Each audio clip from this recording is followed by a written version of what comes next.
From the moment I married into Scott's family, I knew life wouldn't be easy. My in-laws, Rachel and Brian, never hid their disdain for me. They constantly criticized everything I did, from how I handled household chores to the fact that Scott and I hadn't yet had children. It was an issue they brought up at every family gathering, making me feel like I wasn't enough. Their constant pressure started to wear me down. But the most painful moment came from Scott himself.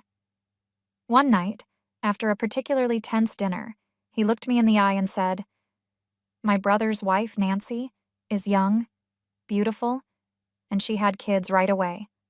Unlike you." I couldn't believe he had said that. It felt like a punch to the gut, a betrayal by the one person I thought would always have my back. From that moment on, I knew something had shifted in our marriage, and not in a good way. Scott's words echoed in my mind, even in moments of silence. It wasn't just about children, it was about how he viewed me, how the family saw me. Over time, his behavior became colder, more distant, and I found myself constantly on edge around him. But as bad as Scott's comments were, things got even worse when my mother-in-law, Rachel, accused me of something much more damaging. One day, she called me into the kitchen and with a smug look on her face said, "I know why you can't have children. You're having an affair, aren't you?" I was stunned. Rachel accused me of being unfaithful to Scott, and when I tried to protest, she cut me off. "Don't lie to me," she said, waving her finger in my face. "I've got proof. I set up a hidden camera. I know what you've been up to." My heart raced as she revealed her plan, but I didn't believe her for a second. How could she stoop so low? I realized then that Rachel was not just cruel, she was dangerous. She had crossed a line, and her accusations were about to cause irreparable damage. My father-in-law Brian and Scott both believed her without question. They didn't ask me if any of it was true. They simply took Rachel's word as fact, as if they were all eager to pin the blame on me for something, anything, to justify their growing dissatisfaction with our childless marriage. The fact that they were so quick to believe a lie shook me to my core.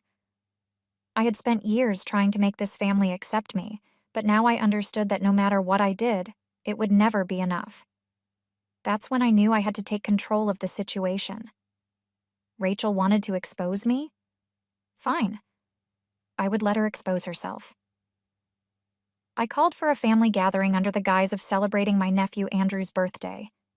Rachel, who loved to throw grand events to show off her perfect family, was thrilled at the idea. She had no idea what I had planned. As the day approached, I remained calm, waiting for the right moment to reveal the truth. On the day of the party, the room was filled with relatives, all enjoying themselves, laughing and chatting. But I knew the real show was about to begin.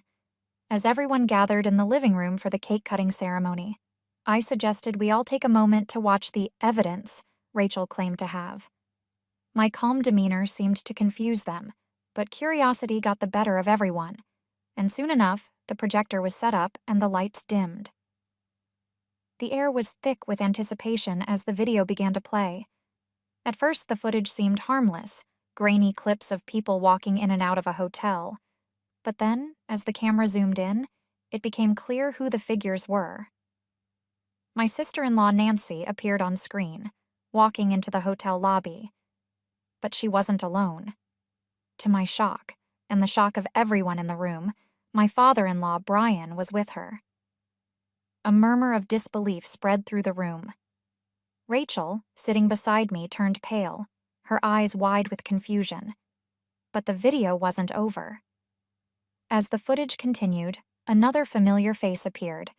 This time it was my husband, Scott. He was leaving the same hotel, holding Nancy's hand. The room fell silent, with only the hum of the projector filling the air. The video was undeniable, and I could feel the weight of the truth crashing down on everyone. My in-laws had set out to frame me, but they had only succeeded in exposing their own secrets. The shock that rippled through the room was almost palpable. I could hear gasps from relatives, murmurs of confusion and disbelief. Rachel's face was as white as a sheet, her mouth hanging open in horror as she processed what she had just seen. Brian, who had always been so quick to judge me, now sat frozen, unable to move or speak, and Scott, my husband, looked as though the floor had just fallen out from under him. He couldn't deny what we all saw. He had been caught, and there was no escape from the truth. I stood up, my heart pounding, but my voice steady as I addressed the room. "This is the evidence Rachel claimed to have," I said, gesturing to the screen behind me. "But as you can see, it's not me who's been unfaithful. It's Nancy, Brian, and Scott." The room erupted in whispers, but I didn't wait for the full fallout to unfold. I had one final declaration to make. "I will be divorcing Scott," I said firmly, my voice cutting through the murmurs. "This marriage is over, and I refuse to be part of this toxic family any longer." The words hung in the air as everyone stared at me, shocked by the turn of events. For so long, I had been the quiet, compliant wife. But now, I was taking control of my own life. Rachel, still reeling from the revelation, suddenly stood up, her body trembling with rage. She lunged at Nancy, shouting, "What have you done? How could you betray this family?" But it was too late. The damage was done. Relatives rushed to pull Rachel back as she tried to grab Nancy, who was now sobbing uncontrollably. Brian and Scott sat there, too stunned to react. The perfect family image Rachel had worked so hard to maintain had been shattered in front of everyone. In the aftermath of that explosive family gathering, the consequences spread quickly.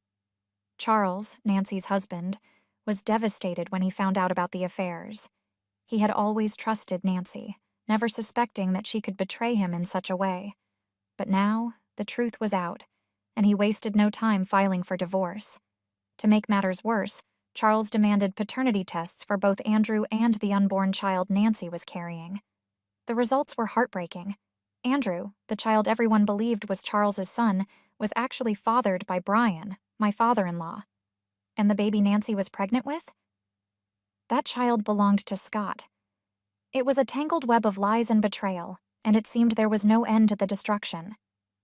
Rachel, who had doted on Andrew, believing he was her precious grandchild, was shattered by the news. The realization that Andrew was actually her husband's son, and not her grandson, was too much for her to handle. She broke down mentally, unable to cope with the weight of her family's collapse. Brian, once the proud head of the household, was now left to care for Rachel, who had become bedridden from the shock. Their lives were in ruins, and there was no way to undo the damage that had been done. As for Scott, he tried to reach out to me, begging for forgiveness. He sent me message after message, pleading for a second chance. "Emma, I'm sorry," he wrote. "Please, let's try again. I'll do anything." But I wasn't interested in his empty apologies. Scott didn't want me back because he loved me. He wanted me back because his life was falling apart. He was now responsible for supporting his parents and Nancy, who had been completely abandoned by her family. Nancy's parents, once proud of their daughter's seemingly perfect life, were horrified by the scandal. They refused to have anything to do with her, disowning her completely. Nancy was left with no one, except Scott, who was now trapped in the very mess he had helped create. Financially and emotionally, Scott was drowning, and I wasn't going to be his lifeline. I had suffered enough at the hands of his family, and I wasn't about to save them from the wreckage they had caused. In the months that followed, I moved forward with my divorce from Scott. The legal process wasn't easy, and there were disputes over assets and property, but I had a strong legal team behind me. My lawyer, Richard, handled everything with precision, ensuring that I got what I deserved. While I finalized my divorce, I watched from a distance as Scott's life continued to spiral. The once proud man who had belittled me and taken me for granted was now struggling under the weight of his responsibilities. He was forced to care for Rachel, who was no longer the domineering matriarch she once was, but a broken woman who needed constant care. Brian, who had spent his retirement savings on luxury gifts for Nancy in an attempt to win her favor, had nothing left. As for Nancy, she had become a recluse. With no family to support her and no future prospects, she clung to Scott, desperate for any semblance of stability. but even Scott couldn't help her.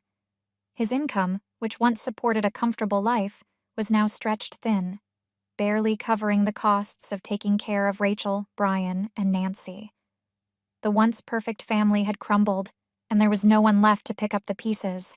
Meanwhile, I was offered a fresh start, a transfer to an overseas office. It was the opportunity I had always dreamed of, a chance to leave behind the pain and chaos of my past and start anew. It was a difficult decision, but I knew it was the right one. I accepted the offer, packed my bags, and prepared for my new life abroad. It felt like a weight had been lifted off my shoulders. For the first time in years, I was free from the toxic environment that had suffocated me for so long. Scott, still desperate to salvage what was left of our relationship, tried to contact me one last time. He sent me long, emotional messages, begging me to reconsider. "I'm so sorry, Emma," he wrote. "I know I've made mistakes, but we can fix this. Please don't leave me." But I had already made up my mind. I blocked his number, deleted his messages, and cut off all ties with the past. I was ready to move on. As I boarded the plane to my new life, I couldn't help but reflect on everything that had happened. I had been through so much: betrayal, manipulation, heartbreak, but I had come out stronger. The in-laws who had once tried to control me were now left with nothing but the consequences of their actions. Scott, who had once looked down on me, was now stuck in a life of misery, weighed down by the very people he had chosen over me. And me? I was free. Free to start over, free to live my life on my own terms. The future was bright, and for the first time in a long time, I felt hopeful about what was to come.